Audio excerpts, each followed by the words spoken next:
Velvet Out reviews. Wait, no. Fuck it. I was gonna sing the theme song, which I haven't sung in quite a while. And that's what happens when I don't sing it for a long time, is I forget how it fucking goes. Fuck, fuckity, fuck, fuck. I say fuck way too much. Maybe my New Year's resolution will be to say fuck less. But I will fucking fail at that.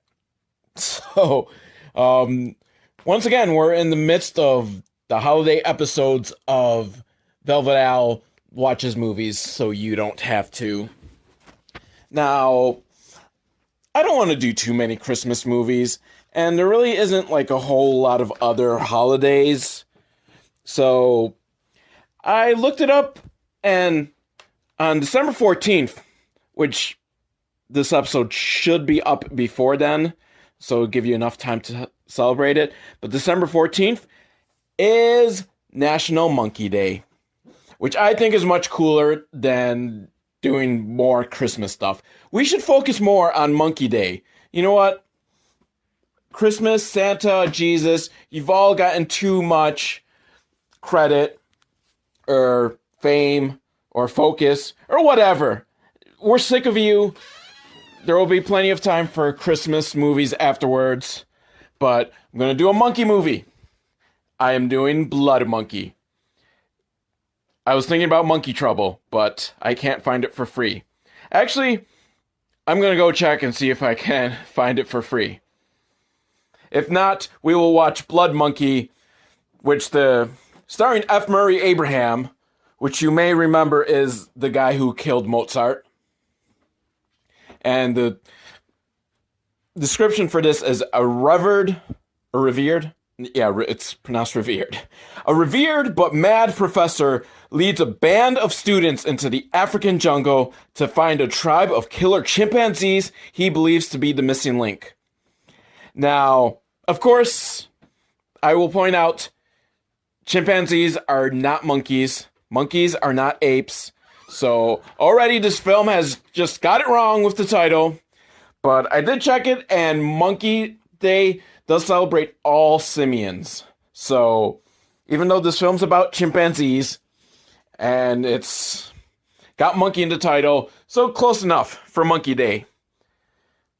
Give me a moment, because we might do Monkey Trouble instead. I checked, and I'd have to pay if I want to see Monkey Trouble. And fuck that noise, I'm not paying to see Monkey Trouble. So maybe next year for Monkey Day. So Blood Monkey starts off with this guy with dreadlocks. He's running through the jungle. And he says that it's coming. Oh no, what could it be? Something big and scary, I'm guessing. And he runs up to the old dude. And the old dude's like, oh my, it's coming. So he radios over to camp. And the professor's there. And I think the professor is played by F. Murray Abraham. I don't know, because I'm thinking now, and I don't really know what F. Murray Abraham looks like. I'm trying to remember, like, the only reason I even know he killed Mozart is because of a line in Last Action Hero, which was a fucking great film. And so I'm trying to remember what he looked like in that film. And so I think the professor's F. Murray Abraham. We're going to go with it. If it turns out F. Murray Abraham is someone else, we go with that and we pivot and go into a new direction. But they said that they finally caught one, and F. Murray Abraham is super excited, and he's going to head down, but then we see the monkey or chimp or whatever it is. We kind of see his face, and it's evil, and he kills everyone before F. Murray Abraham could leave camp. Now we cut to the airport where a bunch of anthropology students are there collecting their bags, because I'm guessing they're off to the jungle or whatever to do whatever it is anthropology students do. I don't even know if they actually are anthropology. Am I using the right term?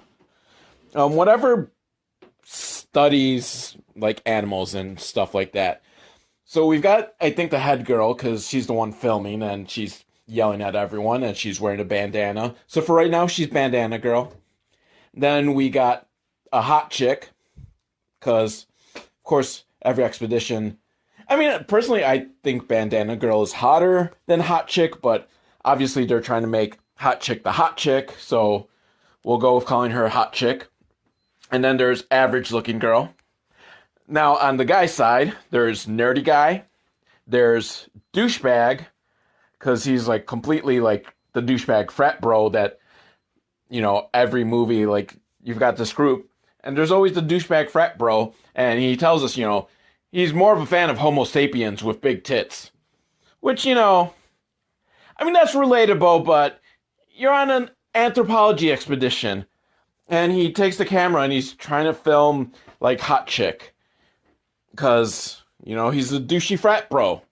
And that's the way it goes.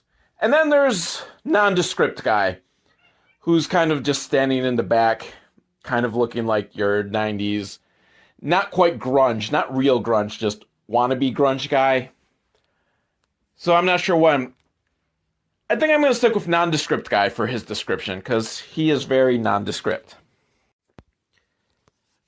Now, the anthropologists meet their pilot because, it's the jungle, so they're going to need, like, a private plane to get to where they're going. And Bandana Girl's like, shouldn't he be wearing a pilot's cap? Because, that's a stereotype of pilots having to wear caps. It's a very hurtful stereotype, Missy. You just be more open-minded.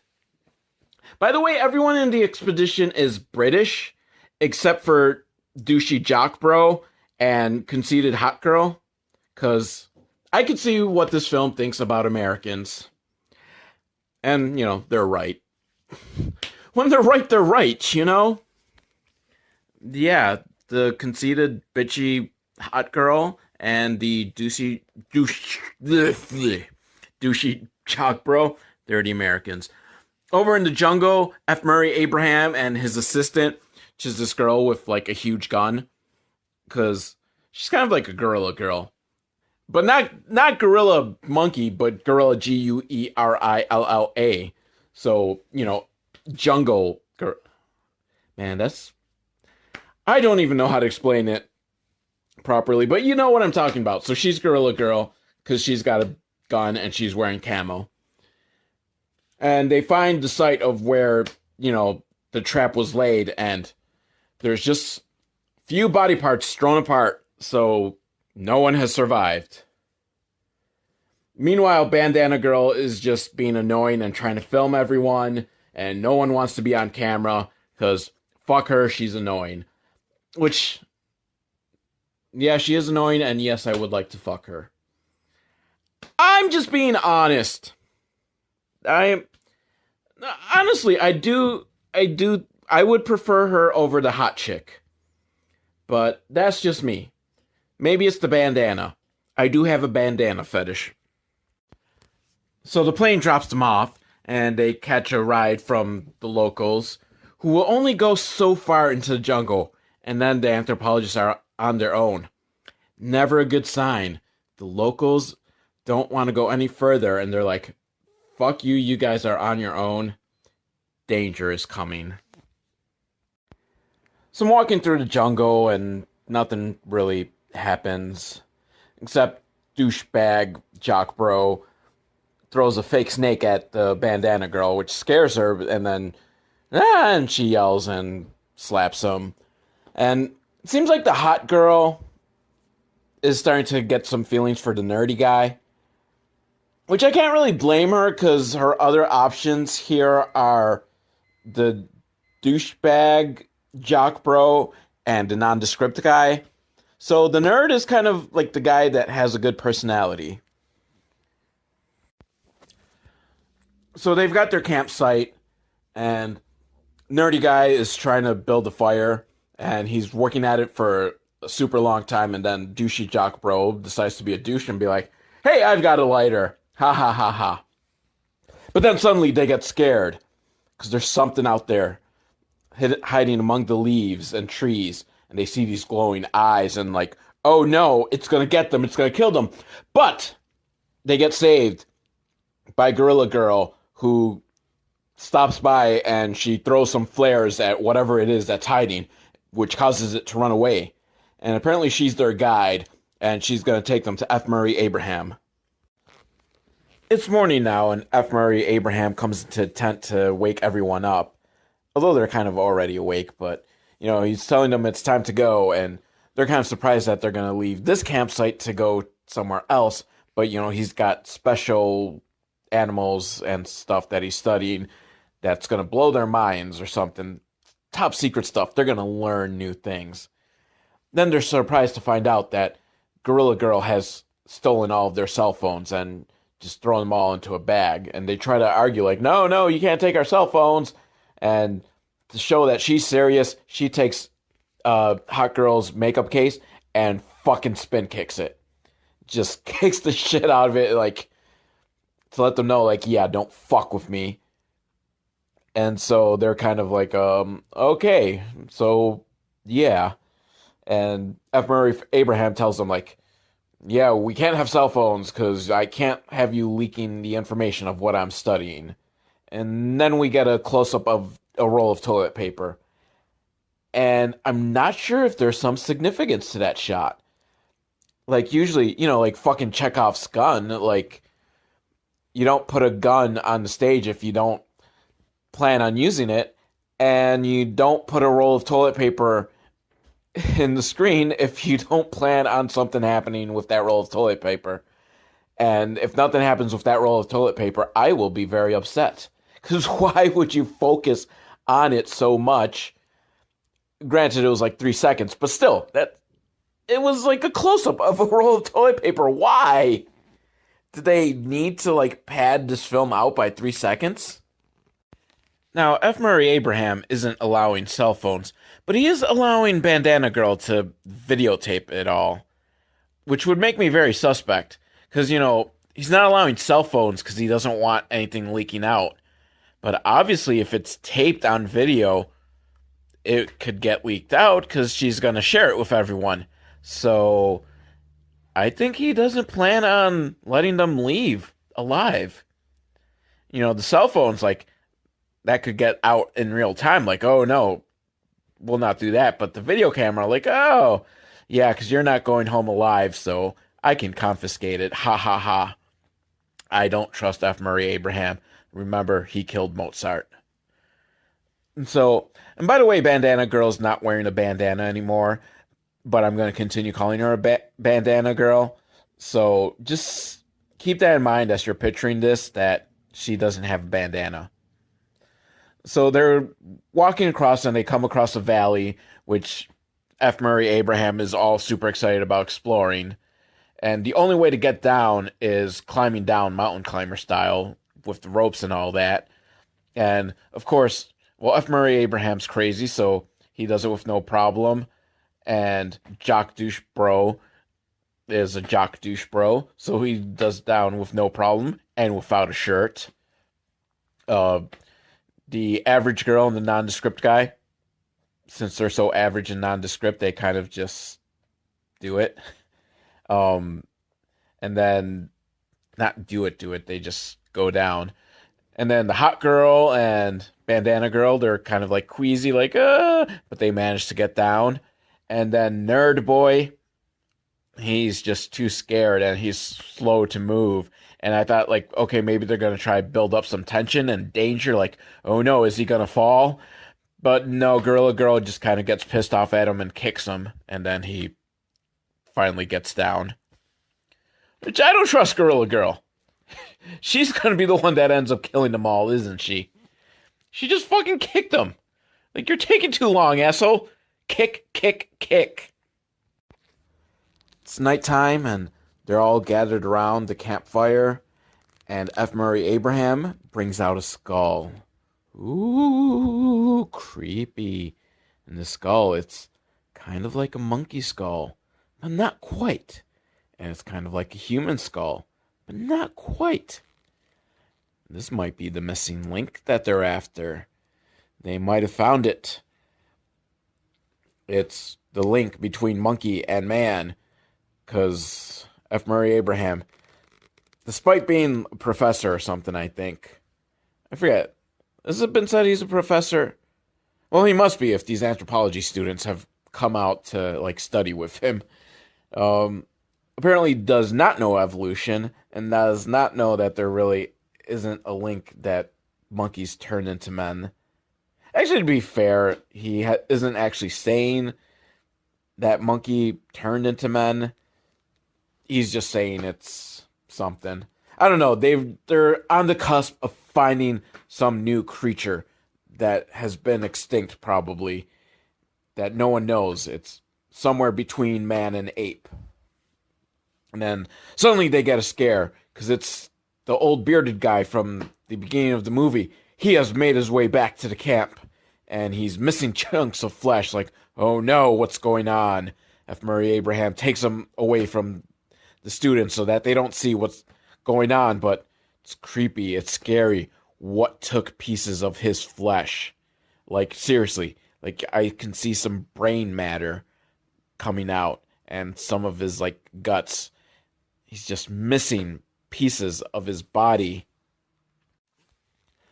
F. Murray Abraham and Gorilla Girl, they start burying the body of the old guy who's missing pieces of his flesh because he's dead, which, you know, you kind of had to figure, like, you're missing a lot of your flesh. Like, you're probably not going to survive long.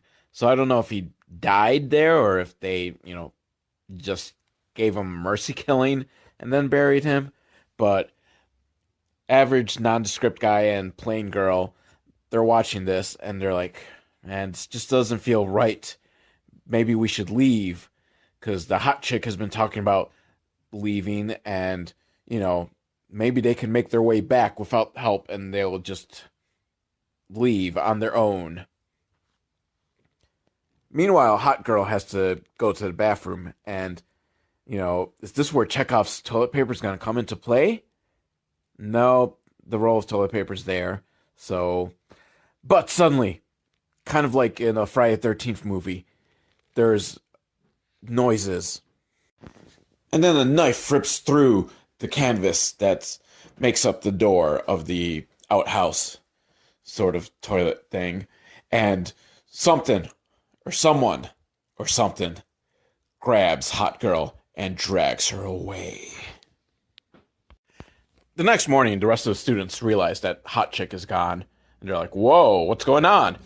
So nondescript guy goes up to F. Murray Abraham and asks her, like, oh, have you seen Hot Chick? She's missing. And he's like, oh, yeah, you know, she wanted to leave. And I'm like, okay, whatever, because this isn't prison. You guys aren't prisoners. So I said she can leave, and I had Gorilla Girl, like, escort her back to safety or something, I guess.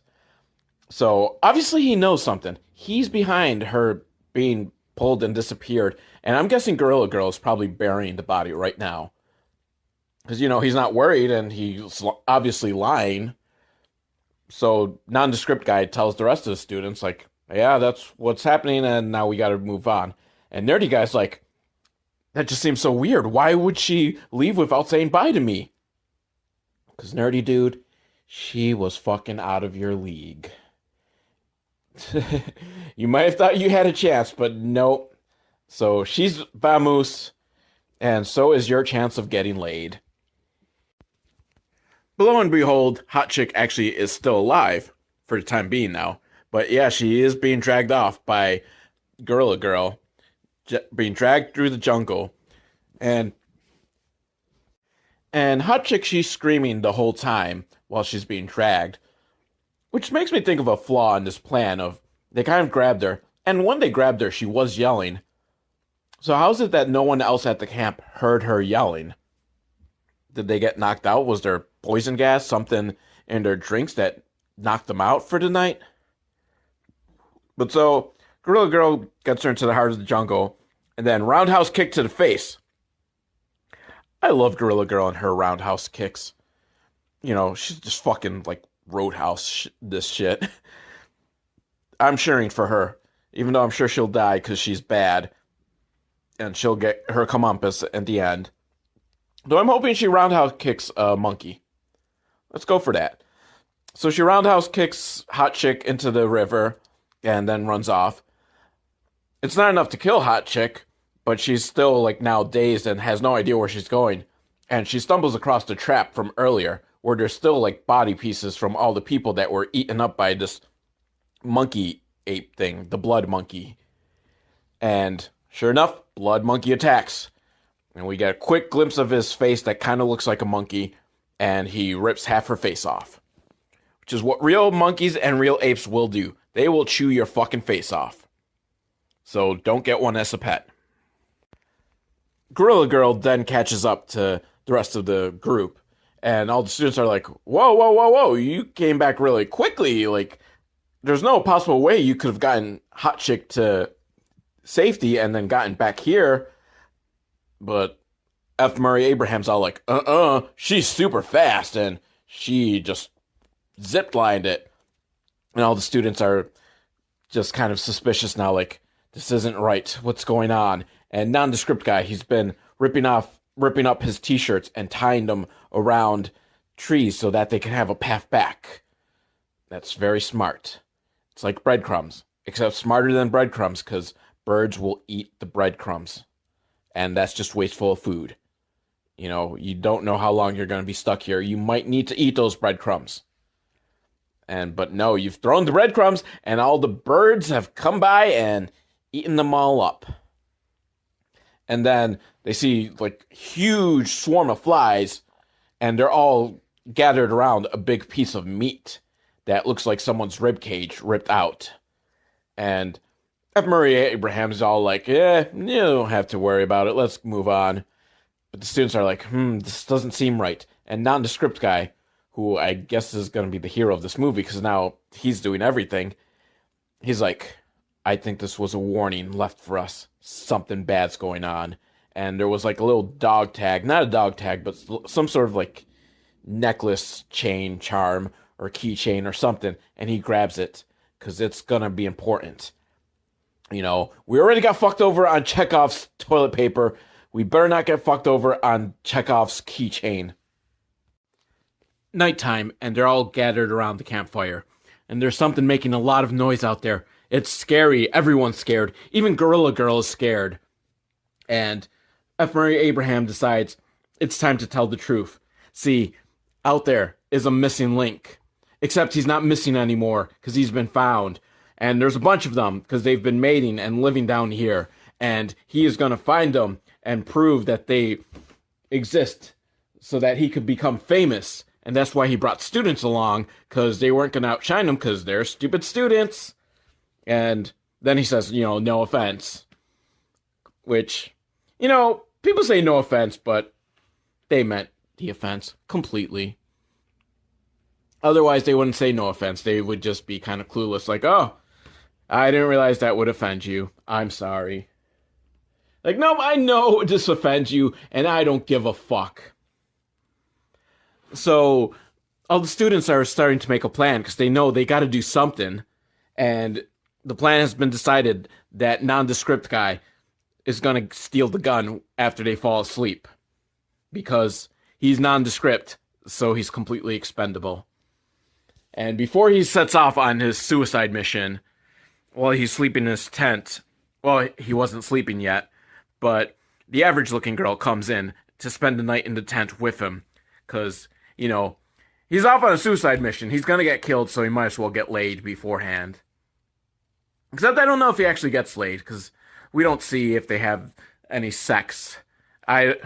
We don't see if they do the sex, but it's implied. I hope so. I hope, he's risking his life for them. The least they can do is someone give him a handy.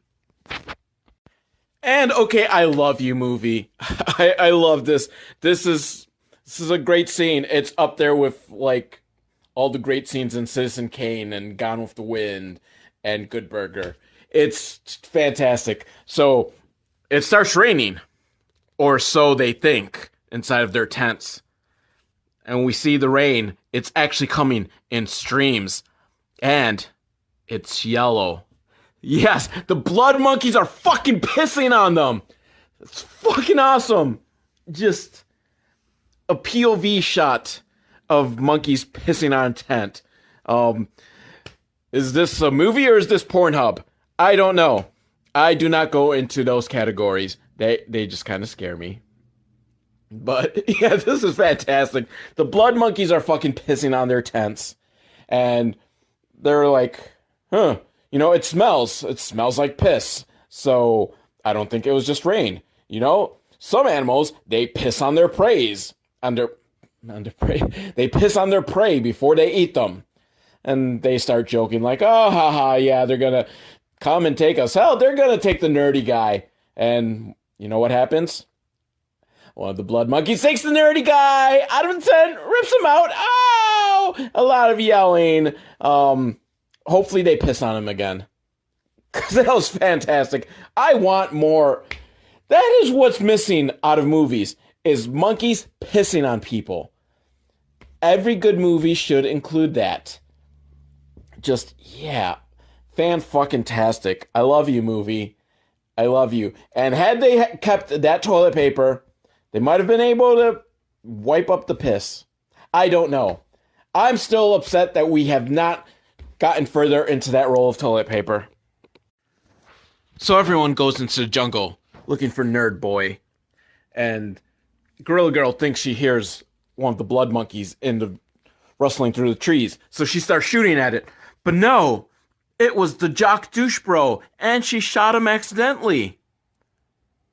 Or maybe it wasn't an accident. Because then she ties him up to the tree and lights a flare and leaves it right next to him.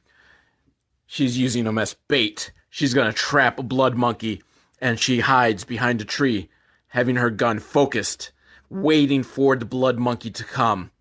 But the blood monkey, he's too smart. Remember, he's a missing link between humans and monkeys. And he saw right through the trap and instead killed her. Sorry, Gorilla Girl. And F. Murray Abraham hears it, and he's chasing after her like, oh no, Gorilla Girl is dead. Meanwhile, nondescript guy was trying to save, not Nerdy Boy, douchey jock bro, because he heard him screaming. But F. Murray Abraham had stopped him like, no, you can't go save him. So what's going to happen now?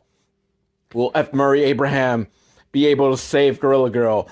Well, no, I think she's pretty much dead at this point. But will they be able to stop the blood monkey from getting douchey jock... Juicy. He's a juicy douche. Yeah. I'm going to trademark that laugh. No, I'm not. I don't even know how to do it like on purpose. It just kind of comes out. But there's no hope for the douchey jock bro, because Blood Monkey lunges at him and eats him. First eats his arm and then just eats the rest of him. His arm's a delicacy. And I can't blame the Blood Monkey, you know? You already killed the person who set up the trap, and you've got the bait sitting right there, tied up, helpless. Might as well take it too. Eat 'em. Yum. Jock heads. Eat 'em up. Yum. So, F. Murray Abraham is all upset because he sees that he's too late to save Gorilla Girl. And nondescript guy is all like, hey, you were using us as bait. I'm going to let everyone know when we get back just all the fucked up things you did. And F. Murray Abraham is just like, yeah, fuck you, and kicks his ass. Like, just full on, like, kick to the face, and just pow, cow. And he's knocked out. I don't think he's dead yet. F. Murray Abraham just thinks he's out for the count, but I'm betting nondescript guy, at the end, when it looks like all hope is gone, he's gonna save the two girls that are left. Bandana Girl, who's no longer wearing a bandana, and average-looking girl, who is still average-looking. But unfortunately, F. Murray Abraham, I guess, has put trackers on all of them, because now he's got his tracking device, and it's telling him where they are, so he's after them. F. Murray Abraham finds the girls, and he forces them to film him as he gives some big speech about how the monkeys have killed half the crew, but they're gonna just continue on. And the girls are like, no, why? And he's all like, for science, or something. And then it's the next morning, and huzzah! Nondescript guy is still alive. And as he's getting up, his wristband, which I probably never mentioned because I didn't think it was an important thing at the time. Because, you know, they didn't do like any sort of close-up like they did with the fucking toilet paper. But they all got wristbands, and I'm guessing those wristbands were the trackers. So, nondescript guy has lost his wristband, which is good, because now F. Murray Abraham won't know that he's coming, because he's still alive. F. Murray Abraham leads the girls as he's following the tracking device that was left on the hot girl. And he thinks, okay, because, well, I guess they must have not buried her body or something. I guess it was used as bait to trap the blood monkeys or something. But they get there, and all that's left is her arm that has the wristband. And F. Murray Abraham foolishly pulls on the arm, and whoop! It was a trap! And he gets impaled. I don't know if it's the trap he set up to catch the blood monkeys, or if the blood monkeys set up their own trap, which, bravo, blood monkeys, bravo. But with his dying breaths, he still wants to be recorded as he starts rambling some David Attenborough type shit about how intelligent these blood monkeys are, and to make sure that everyone knows he's the one that discovered it. And he's about to say his name, but he's dead. And nondescript guy shows up to, I guess, sort of, kind of save the day. I mean, he didn't save them from F. Murray Abraham. He might still save the girls from the blood monkeys that are out there. And he's got to lead them back to safety. So there's still time for you to be hero. Now they're running through the jungle, and they get back to where their camp was. But oh no, all the stuff is gone. Oh no, it must have been the blood monkeys. They took it all. Oh no. So they start running, and they figure, well, at least we smartly left that whole trail of pieces of white t-shirts. It's our breadcrumbs. We can just follow them back to safety, but oh no, they're all gone. Those fucking blood monkeys. And at some point, Bandana Girl gets taken and killed, I guess, because she's just gone. And then they come across a cave where all the pieces of white t-shirt are flying and hanging like... So they decide, let's go inside this cave. I see a light flashing. It might be one of our friends. Oh, jeez. Could you be any more fucking stupid? Obviously, the blood monkeys are, like, super intelligent because they took your shit to totally fuck up your plan of escape. And you think, let's go in the cave. Can't possibly be a trap. It's a trap. And they kill nondescript guy. And average looking girls just yelling like, no! And we finally see one of these blood monkeys. Very badly rendered CGI blood monkey. Because I guess they couldn't really afford good CGI for more than like 30 seconds. And loud scream, and I'm guessing she's killed. Which, kudos! I like it when these horror films commit to it and kill every fucking character. Because all these characters suck, and you just want them all to die. And when they all die, it's like, hooray! Huzzah! Cheers for the blood monkeys, they won. Indeed, they did win. But did we? No. Well, you win because you didn't have to watch this, but I did. I had to watch this, so I lose. And still don't know what the fuck with Chekhov's toilet paper.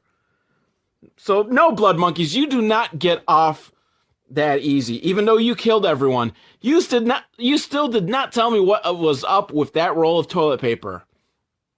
Why did you have a close-up on it? Why? Yeah. velvetowl@hotmail.com, or leave a comment on the comment section if there's a comment section, if you're listening through something that has a comment section. I don't know. Happy National Monkey Day, everyone. I have a really haphazard way of recording these podcasts, and it results in me not knowing how long they actually are until I put together the audio once it's finalized. And this week's episode was real fucking short. I didn't realize there wasn't that much to say about Blood Monkey. So I don't want you guys to feel gypped, even though probably like no one makes it this long into one of my podcasts anyhow. But if you are one of those who like to listen to the whole thing, I don't want you to feel gypped. So I'm going to do a few more like little shorts that will tie together International Monkey Day with the normal holidays of the season. So first up, we've got Mr. Monkey Christmas. Description on this is, it's Christmas Eve and Mr. Monkey, Monkey Mechanic, is paid a visit by Santa, whose sled is broken. After his signature vehicle check, Mr. Monkey delivers the bad news. Santa's sled is too damaged to fix in time for him to make his flight around the world. Oh boy. I'm guessing there's going to be a Christmas miracle, and the sled does get fixed. And I have no fucking idea who Mr. Monkey is. I like the idea of a monkey mechanic. Though, will we get the obvious joke of him being a grease monkey? I don't know. I hope so. I don't know if Mr. Monkey is part of some sort of series or something. I don't know. He looks kind of weird. He looks like mentally he's not all there. But, well, I mean, it's only 7 minutes long, so hopefully it'll be fun. It's Christmas Eve, so I imagine that's why he's not going to be able to fix the sled in time, because it's already, like, crunch time. Like, Santa's supposed to be out there right now. So it's not, I don't think it's going to be that Mr. Monkey is bad at his job. It's just time constraints, you know? So it's Christmas Eve, and he's decorating his tree, and all his ornaments are gears and bananas, because of course they are. He's a monkey, and he's a mechanic. But he doesn't have a tree topper. When suddenly he hears a crash, and a ho ho ho coming from the garage. Not like his garage. I think it's, actually I don't know if it's his just regular garage or his auto mechanic garage where he like actually works on people's vehicles. I don't know, let's find out. Actually, it doesn't really make it clear whether it's just his house garage or his mechanic shop garage. I think it might be his house garage. But the sled is just kind of like really battered up, and Santa doesn't know what to do because Christmas Eve starts in a couple hours. Even though the narrator already told us it was Christmas Eve, and it kind of looked like it was dark in the windows when Mr. Monkey was decorating his tree. And by the way, who the fuck decorates their tree on Christmas Eve? What, like, yeah, I want this tree up for like 3 hours, and then I'm taking it down tomorrow. I mean, sure, some people will leave it till like January 6th or whatever. Keep it all the way to Three Kings Day. But still, you're putting it up on Christmas Eve? At that point, just, you know, say fuck it. I don't even know if you have a family, Mr. Monkey. So why are you bothering to decorate at this point? And what is there about fixing Santa's sled? Does the sled do anything? I thought the reindeers did all the work with the flying and dragging his sled around. So what exactly is there to fix? Like, why is it... Like, okay, the seats are kind of, like, broken and the plush is all out. So, yeah, I mean, I guess it would be uncomfortable for him. And the headlights are out, but isn't that why Rudolph... We've got Rudolph with his nose shining bright to guide the sleigh tonight. So, why do you have to fix the sled? And where are the reindeers? Maybe he got rid of the reindeers and this is why he's, like, fucked right now. You should have stuck with the reindeer, Santa. This is what you get for trying to beat cheap ass. There is a moral here, an allegory for the plight of the American worker. How the big businesses think they could just get rid of them and go with automation. And then what happens when the automation breaks down? They're fucked. Mr. Monkey tells Santa that, you know, chances are he can't really do it because he doesn't have enough time to fix this sled. Just perfectly understandable. There's a lot of work on this sled. But all the townspeople, I mean, I don't know if it's all the townspeople, but a bunch of people from town, a bunch of animals. Literally, I'm not trying to cast judgment on them. They literally are animals. There's a giraffe, I think a wolf, a poodle, a sloth, an alligator, or maybe it's a crocodile, an owl, a penguin, an iguana. I'm not sure what that one thing is. Maybe a bee, and a little dog in a wheelchair to get your sympathy, and to get Mr. Monkey's sympathy that he needs to get this done, and Santa needs to get the toys out. But Mr. Monkey's like, I can't do it. I only have a couple hours. So everyone's like, well, if we all chip in, we can get it fixed. Which sounds like a good idea, but I'm going to go ahead and say it. I don't think any of them are licensed mechanics. Do they know, like, how to fix cars or sleds or anything?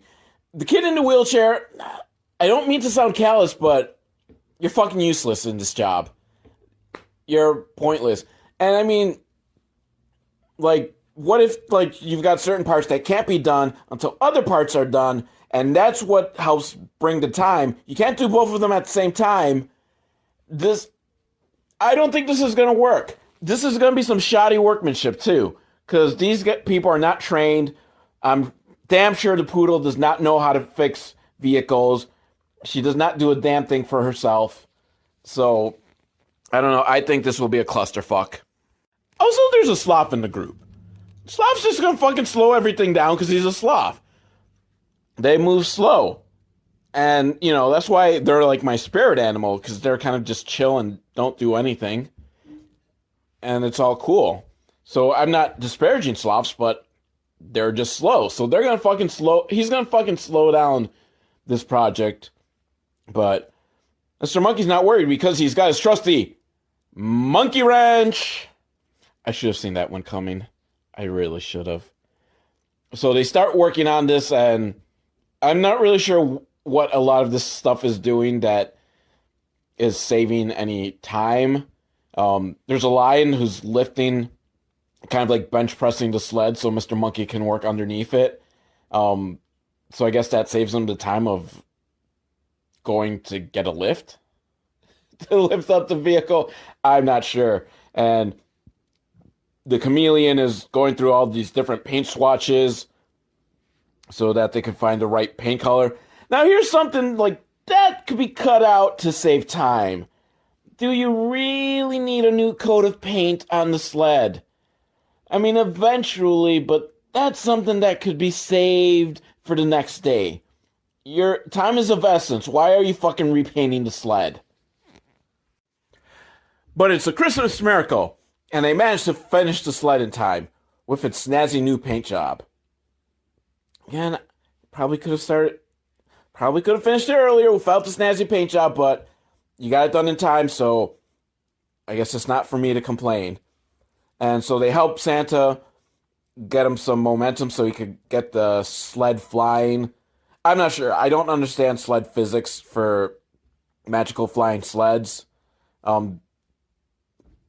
So much easier when you just had the reindeers do it. Reindeers? Reindeers doesn't sound right. Deers, plural and singular. I hate that. I don't think words should be allowed to be singular and plural. Come on. English language is fucking made up. Language is fucking made up. So why do we make silly rules like this word is a plural?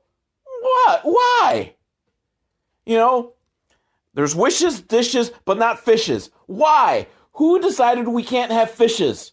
Fuck you. Fuck you, Mr. Emmanuel Webster Dictionary. Where was I going with this? Oh yeah, so he's gaining momentum and he's starting to fly, but a little turtle on his tricycle is like, wait, Santa, you can't go yet. And what is it? What's wrong? You need your milk and cookies first. And oh, it's so adorable and precious. I'm not even going to make fun of it. So everyone's happy, and Mr. Monkey to you, goes back to his house, and what's that? Someone left a present. Santa left a present. And it's a tree topper for his tree in the shape of a banana. Finally, his tree is complete. Hooray! And seriously, why did you wait till Christmas Eve to put up your fucking tree? Just fuck you, monkey. Just fuck you. Actually, I don't hate on this too much. Maybe because it's 7 minutes. I can handle 7 minutes. It's generally once things get into the 10-minute range that I just start to want to punch babies. Figuratively. I'm not going to literally punch a baby. Next up, I've got a YouTube video called Do Monkeys Celebrate Hanukkah? I don't know. I am just so curious. Let's find out. Do monkeys celebrate Hanukkah? Yeah, I'm not entirely sure what I just watched. It was a bunch of footage of monkeys masturbating and picking lice out of each other with the end title, Do Monkeys Celebrate Hanukkah? I don't know. You did not answer the question. Now this is gonna haunt me. I don't know if they celebrate Hanukkah, but there was another YouTube clip where at a zoo they gave a big group of monkeys a bunch of a bunch of dreidels to see if they could figure out how to spin them, and they couldn't. And I would make fun of the monkeys for being stupid, but truth be told, I can't get a dreidel spin either. So I'm no better than you, monkeys. However, in trying to find some other video of monkeys and Hanukkah, I came across this one video, and I am not gonna watch it. I might skim it later for the hell of it, but it's called If Black People Evolved from Monkeys, Do We Have a Soul? I don't know. I mean, I just don't know what to make of this. Like, is this just some real fucking racist shit, or just trying to explore racism through like a controversial way? I don't know. It actually kind of scares me. But I was thinking about also trying to find a Monkey Kwanzaa video, and this is kind of like my worry about doing Monkey Kwanzaa is that I'm going to find a bunch of racist shit with monkeys celebrating Kwanzaa. I don't have to spell that out for you, do I? You know, monkeys, black people, Kwanzaa, whatever. It just seems like it would end up being racist. So I'm going to check to see if there's any Monkey Kwanzaa videos. Okay, so, I mean, that Do Black People Have Souls video popped up again, but it doesn't look like anything combines monkey and Kwanzaa. Every result seems to be for monkey or for Kwanzaa. But there's one video that says about what the Bible says about bullying and signifying monkey. I don't know, what is signifying monkey? I had a friend in a band called Signifying Monkey, and I never bothered to ask what that meant. So I guess that's something, and I don't know, but anyhow, it's called Children's Sabbath, and it makes me now want a Kidz Bop version of Black Sabbath songs. So let's get on this. Yeah, that's all I could find. Hopefully, I've added a few more minutes to this podcast, and you don't feel so ripped off. But let's be truthful. Listening to podcasts, you feel ripped off. It's free! Okay, motherfucker? It's a free podcast. All I did was waste some of your time. So, yeah. Until next time. I don't know. Let me just quickly check. Is there any more Monkey Christmas? Aside from Curious George. There's a lot of Curious George had a Christmas. You know what? Whatever. This episode's done. I'll see you next week for more fun. Although I won't actually see you. I won't even know anything about you. But you'll hear me. You won't see me. Just killing some time. Okay. See. Oh. Actually, this looks kind of interesting. Monkey Christmas. Yeah, I'm gonna watch this and I'll let you know what the fuck's going on. Okay, so this is like a short film from like the 50s or 40s or something. It's black and white. It's like super old. And it starts off, children are sleeping, and the narrator is reading The Night Before Christmas, and then Santa comes down the chimney, and he's making a lot of noise with his jingle bells and all that, and it wakes up the kids, Jackie and her brother, not Jackie. Sorry, I didn't bother getting his name. And Santa says hi to them, and Jackie's all like, "How did you know our names?"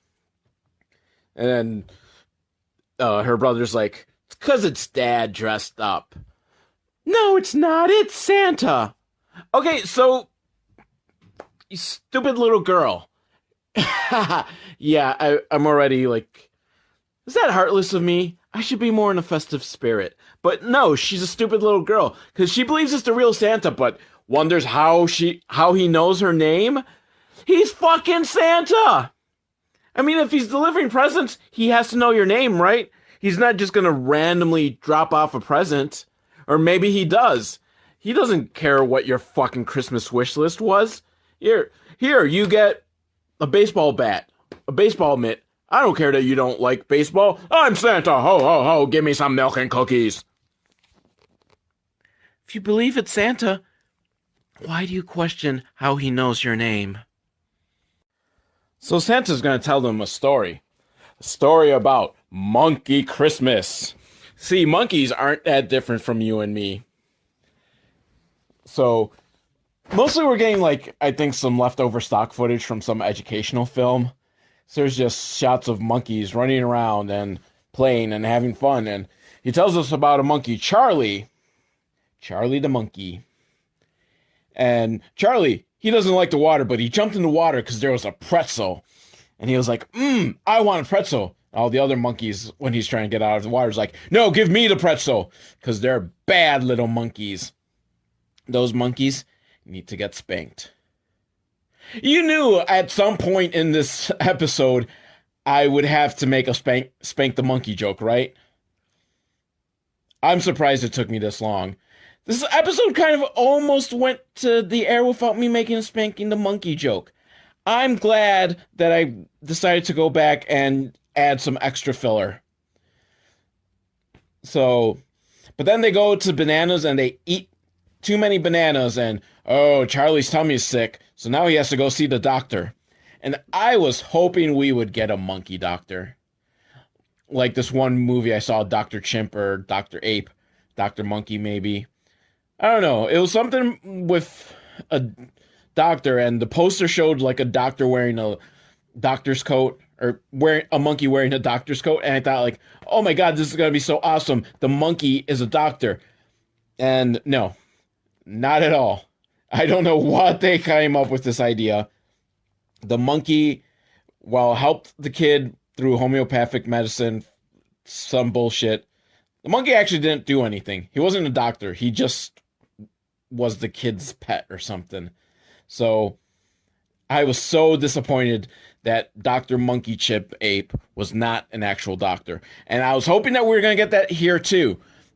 I just wanted a monkey in a lab coat or a doctor's coat with a stethoscope. No, Charlie's going to a human vet. And by that, I mean a veterinarian that's a human, not a veterinarian that treats humans. Because that would just be a doctor.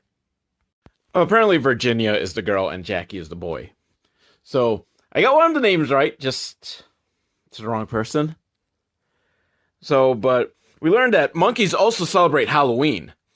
You know, they bob for apples and wear costumes, and it is adorable. Fuck Monkey Christmas. I want to learn more about Monkey Halloween. That just seems like a fun time. And then we see monkeys getting dressed up and all dressed up to go somewhere because it's the Christmas season. And then there's a monkey carpenter building a monkey house. Yeah, I'm kind of confused now where this went. So we get about 30 seconds of Monkey Santa Claus climbing down the chimney and leaving some presents for the monkey babies, which feels like a jip.